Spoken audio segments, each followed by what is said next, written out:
whether you're one of the people, or could be one of your spouse, or maybe a friend that has actually benefited from the inclusions that High People has made towards its, I can say, financial improvement or financial programs or projects that are laying out there for different fintechs or different players. And now let's talk about the 40 Days, 40 Fintechs. This is the second season. Yeah. If I'm not mistaken, Yeah, I stand to be corrected. Season 2. Yes. Yeah. I mean, where does it even, where is it derived from? You know, when you started speaking earlier, like taking a lead and providing people with services at even no cost, like when I feel of that cost, I do not know really. I'm still calculating my science, like where does that drive even come from? And now you helping out these players, or you know, passing on information or skills or experience to them, impacting other millions of people, and you're reaching out to billions of people now. I cannot say millions, because now you're going across Africa. Am I right? Yeah. I mean, first tell us where is it driven from even? Well, like I stated, the High People model has always been about the business to business to customer. Business to business to customer. And this can be seen in many of the things we've done over the years. Take, for example, the music industry. It was so informal before we got into the industry. And everyone thought the artists were informal, they were thugs, they were drug addicts and users, And then we had to do a lot of work back door. There are so many of those musicians, the big names, that we had to get to table, help them write proposals, help them get branded, and do all that before we get to the award stage. And then the thing was, one musician can impact 1 million people. So let's impact one musician, so that it is easier for us to reach out to 1 million people. Yeah. And when you see our other products and programs like the Digital Impact House Africa, they speak to the same model. It is High People, it is the players, the banks, the telecoms, the utilities companies, the other innovators, the fintechs that come in the space, and then they serve the other people. So 40 Days for the Fintechs comes from the same story. Thank God it came at the very right time, when COVID was draining almost every kind of economy. And when we say we are shining a spotlight on prime stories that are transforming millions of lives using financial technology, we are very deliberate about that we are talking about. Because for so many years, High People being a fintech itself, and being in a space where many people never wanted to talk about things that happen in our space, yet we know they are supposed to be solving problems of the population, was a disservice to the economy. And we thank God that our sponsors, the Bill and Melinda Gates Foundation, believed in 40 Days for the Fintechs immediately. Of course, all the other partners as well, but the Gates Foundation were very, very excited through level 1 projects. So the Gates Foundation funds the 40 Days, 40 Fintechs? Yeah, they do generously support. And for us, ours is to deliver the car to the owners. We came up with an initiative. We said this can solve ABCD problems over a number of years, because it cannot be done in 1 year. And then they were like, yeah, it makes a difference, not only for Uganda, for Africa. And it is really, really making a difference. 40 Days for the Fintechs initiative is that one project that you will go to where you have 100% participation, all being appreciative of being a part of the opportunity. Everyone saying, thank you for giving me a chance to be here. Everyone saying, I have learned a lot. And these are great pioneers in the space. They're innovators. Some of them are great big companies, unicorns, some brands that have really, really impacted so many other lives. Pegasus. Yeah, the MTNs, the Airtels of this world. All the other fintechs, all the other operators that we're running with, and some are operating in the microfinance space. some are operating in agriculture, and see all of them come to 40 Days for the Fintechs, and they are very excited every single time when they are part. And you know what that means? 40 Days for the Fintechs is not only a right solution to solving some of the most pressing problems in the fintech space, but it's also very timely and realistic that it should be living all the time, and we are supposed to think about innovations like this and make sure you do what you're supposed to do. The difference that we have for ourselves at High People is that many of the times, even when we had the awards and getting local sponsorships, always we made sure we make use of the support we get 100%. We make sure that whoever we intend to serve, all the funds we're intending to serve, is served. Okay. And for us, that is the difference between us and so many other players. Okay, and now let's break it down for you to understand. I'm a financial technology player, RITAH here, and you are High People. Tell me exactly how you're helping me reach out. So Babu and Shakira around there outside, and you watching me now, you're my customer.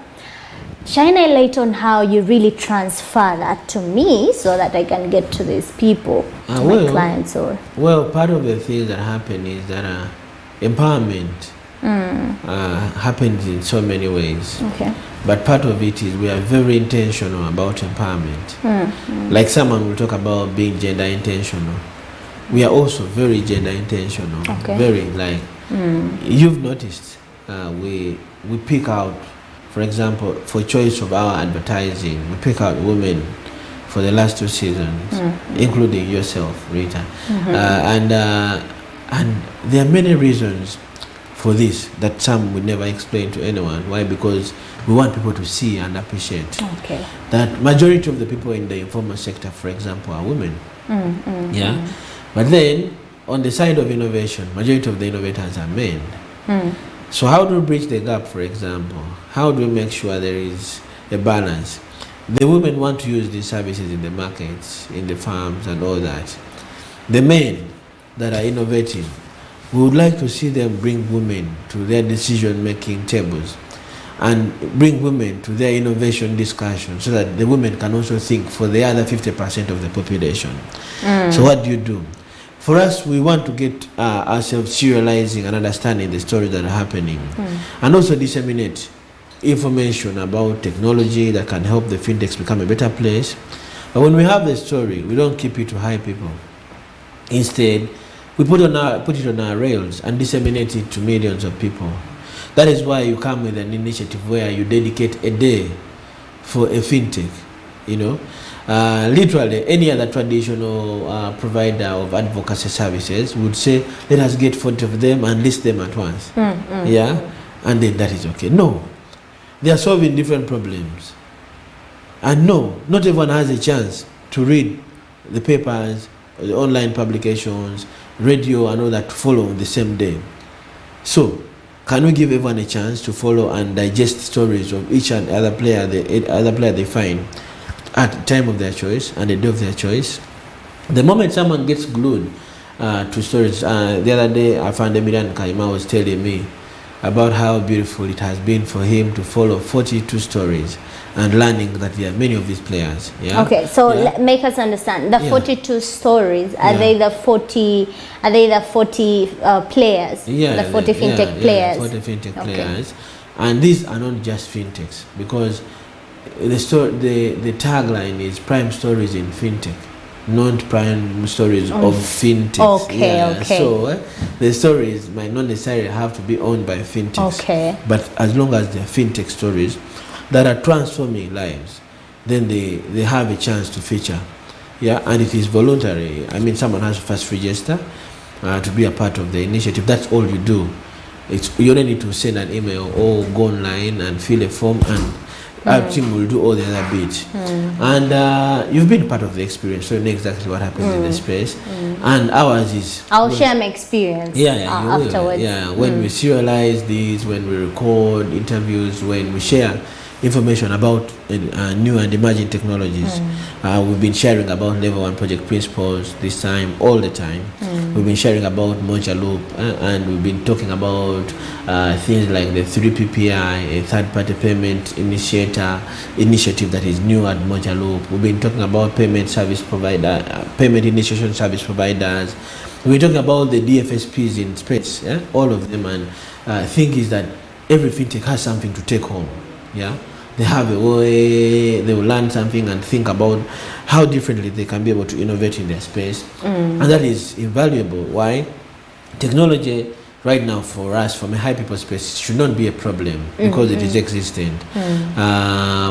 Global organizations that have been a part of the digital innovation and inclusion story of the world, like Microsoft and all that, have done a lot of job over the years. So ours is to disseminate what we think is most appropriate for our market. Okay, and like you said, you're very right. I've been part of high people reporting the 40 days 40 fintech stories. And what if I'm to share my experience up to now, when I follow up even on the social media pages, there are people innocent that still comment and say, like, what is that? I think the word fintech, is it the confusing word? I have realized or observed from the people who are reporting these stories that when you pull out the story, someone who is not an immediate maybe beneficiary or player is going to get confused by the word fintech. I think by the word fintech. How are we going to bridge this gap? Or what is there that we can do more to reach out the layperson there? Well, fintech is a beautiful girl in the world, a new beautiful girl, probably the most beautiful new girl in the world. And their job is to be an enabler of payment solutions. Okay. Financial technology, to state it rightly, if not given a name fintech and popularizing fintech, becomes very hard for people to understand because it should be broken down in so many ways. But for a lay person in understanding, for a person like me to understand, and everyone, when you speak about matters to do with mobile payments like mobile money, mobile banking and all that, there is technology that is used at the back end to enable creation of these solutions. When you walk to a place and someone initiates a payment using a mobile phone, and all you have to do is to implement by entering your PIN. We're literally speaking to a payment solution that has been enabled as a result of innovation in financial technology, fintech.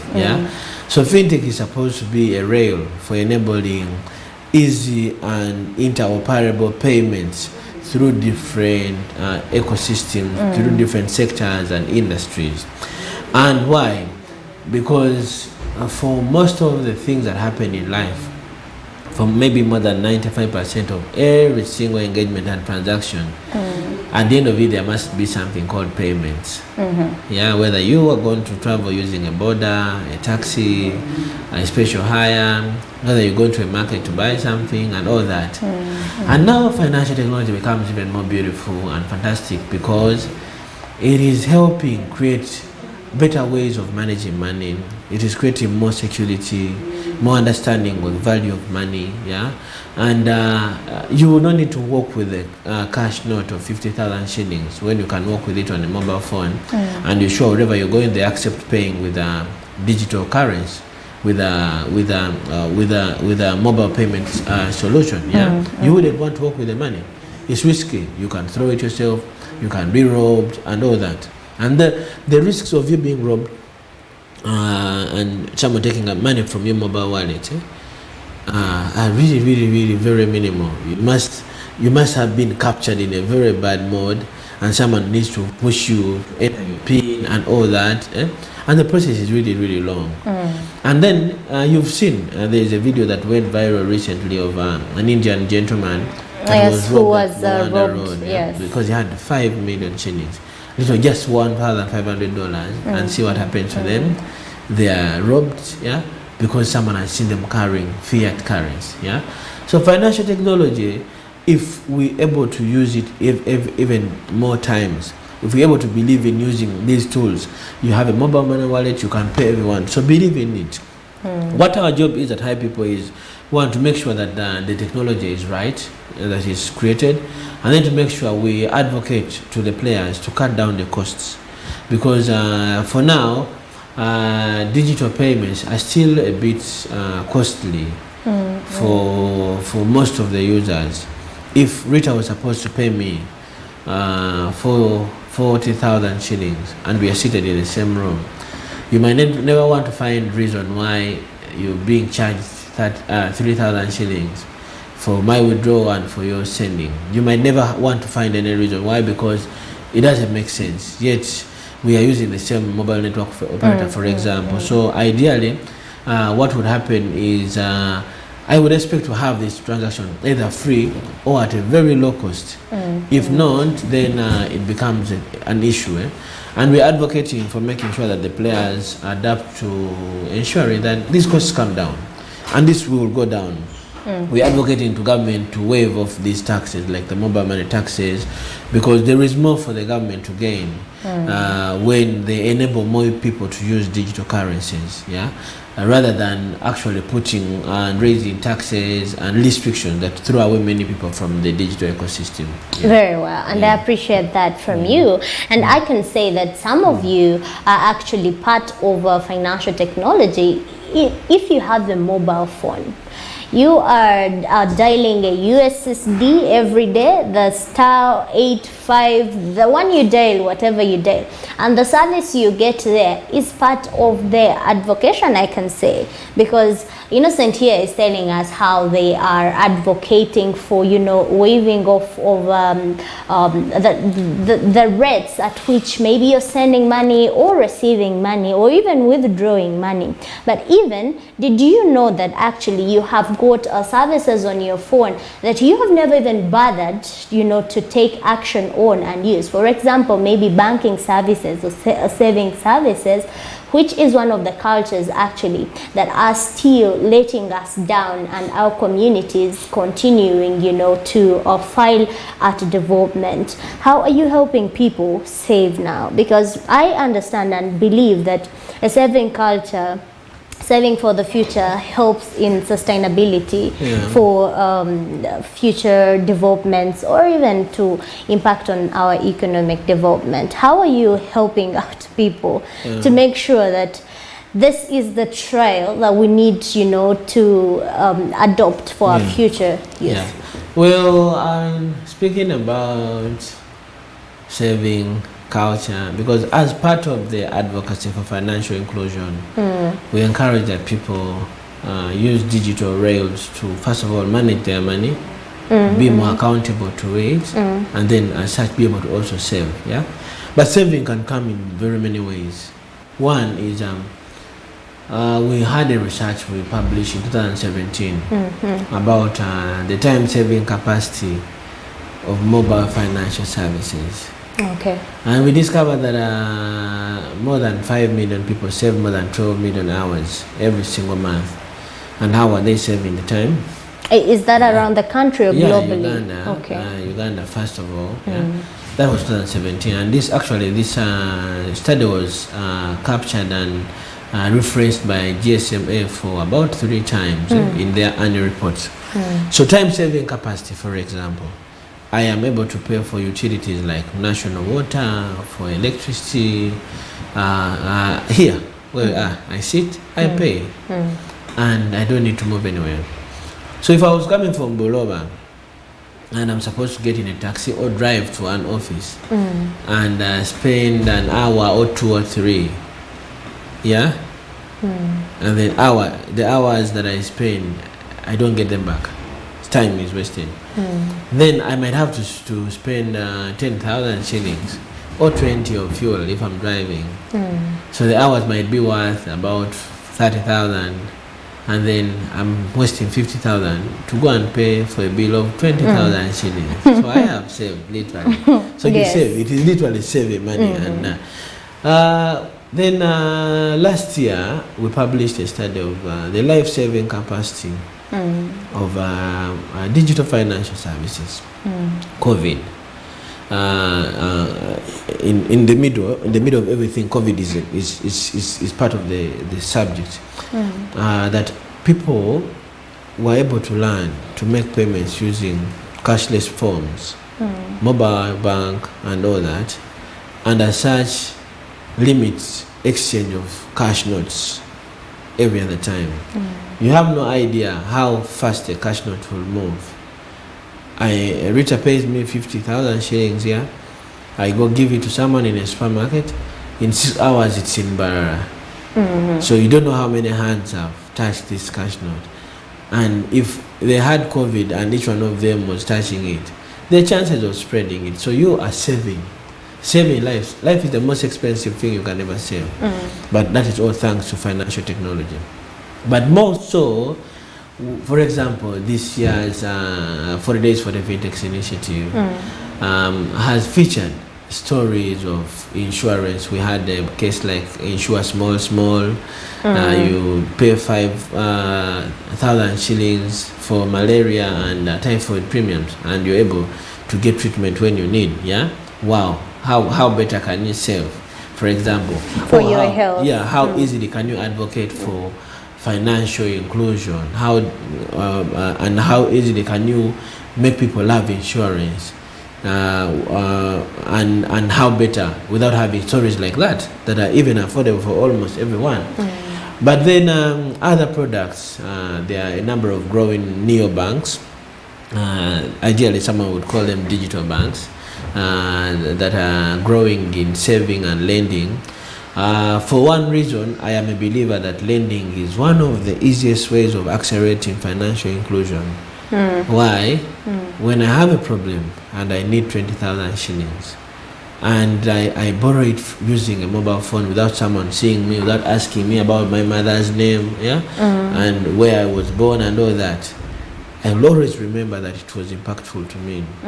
So there are very many ways of me coming back. Why? I have to come back and pay, first of all. Secondly, I might pay and then I feel like I should come back the other time. And then all these products come with the provision of allowing us to save money every single time. So my daughter the other day was asking me, I want to borrow. I asked, have you saved money? Yes, saved. So before you borrow, is it a mandate you have to have saved? No, it is not a mandate, but sometimes it is a prerequisite. You need to save. So we're really glad that all the things are happening. We thank God for the efforts that we are taking and for the fact that there is great uptake of these things. We're also very grateful to Level 1 Project. First of all, for a lot of amazing foundational material that we are using to disseminate to different players, and it is very impactful. It is changing a lot of people's lives and changing a lot on how fintechs are operating in this space. And I understand the 40 days are now done. What is next? Well, 40 days for the Fintech Season 2 is done. This week, we're having a culmination of this season, and it is called the Fintech Landscape Exhibition.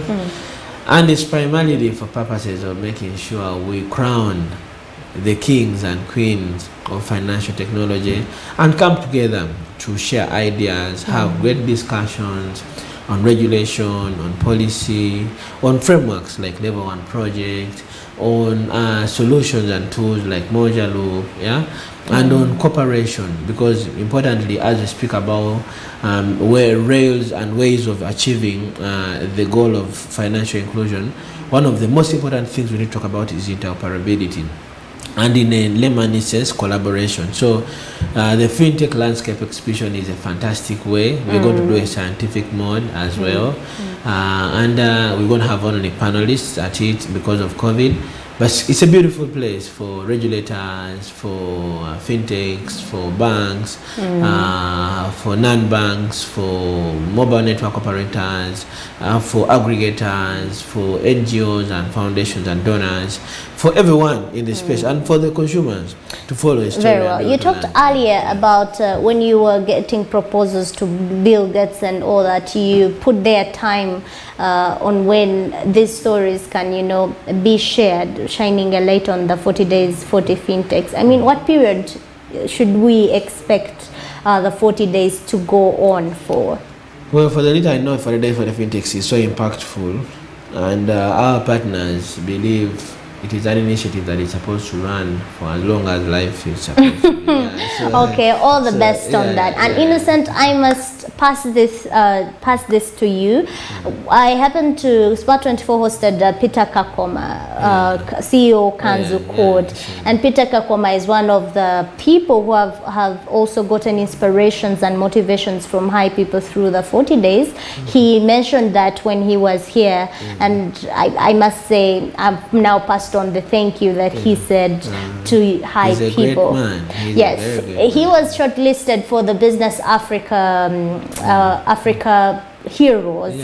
Yes, how do you feel when you see that two people, because even the other partner was from Chap Chap, and Chap Chap has also been part of High People. I mean, how do you feel as High People or as Innocent Kawoya, seeing the people you interact with are being recognized because of the skills they're having? How does that feel as we're concluding? Well, for us at High People and for myself, it's that drive that keeps us going. When we see those that we are impacting others, and more so getting recognized in different places, then we believe we have to do even more. It's a beautiful thing. We celebrate Chap Chap, Kanzu Code, and all the other players in the space. We regard all of them as our partners, and our goal is to make sure that we promote and create multi-unicorns that are originating in Uganda, that are grown in Uganda, and they're going to the world. Unlike many other markets, it's only a few places in sub-Saharan Africa, and one of them is Uganda, where a majority of the biggest innovations are actually run by indigenous people. When you go to Kenya, majority of the innovations have been done by people from different parts of the world, and we are champions to that. The one thing that we've not been doing for ourselves, we've not been blowing our trumpet, and we're going to blow it. So seeing Peter and Emma being featured, the Africa Business Heroes, an initiative by Jack Ma Foundation, is a beautiful thing, and we celebrate that. We have had record of our Chief Operations Officer speaking and congratulating them in public.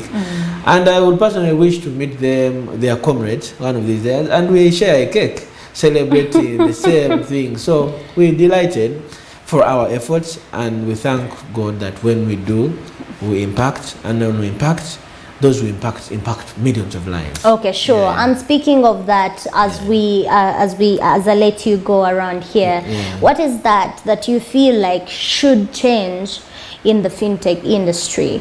Whether government policy, whether it comes along with leaders, whether it comes along with players, what should change? What is your appealing for? Well, so many things have to change, but I think the most important thing that has to change is we're going to have to speak with government now more boldly, first of all, about them really appreciating the role we play in the space.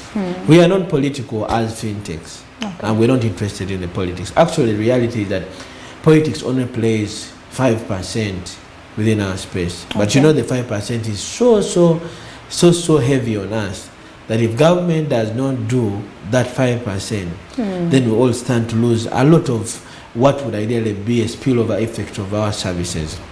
The other bit that needs to change is a perspective of the players in the digital financial services space, and we keep telling them we have capacity to all collaborate, especially on rules and regs, and it is okay for all of us to compete on applications and innovations. The only way up is us moving slowly together, so that we can be able to achieve an enabling ecosystem, all of us together. And well, for those who think they should be running in silos and alone, you will lose it. Let's collaborate.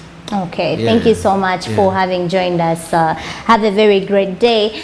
And that has been Innocent Kawoya, CEO Hi People. We were speaking about financial technology, and I hope you have gotten an opportunity. We have spoken a lot and speaking to you on saving, speaking to you on how you can also tap into the digital space. Make sure you follow us on our social media pages and get to know what surely you could have missed out on this particular discussion. I'm RITAH KABANYORO. SMB continues. Coming up is Sport and Business.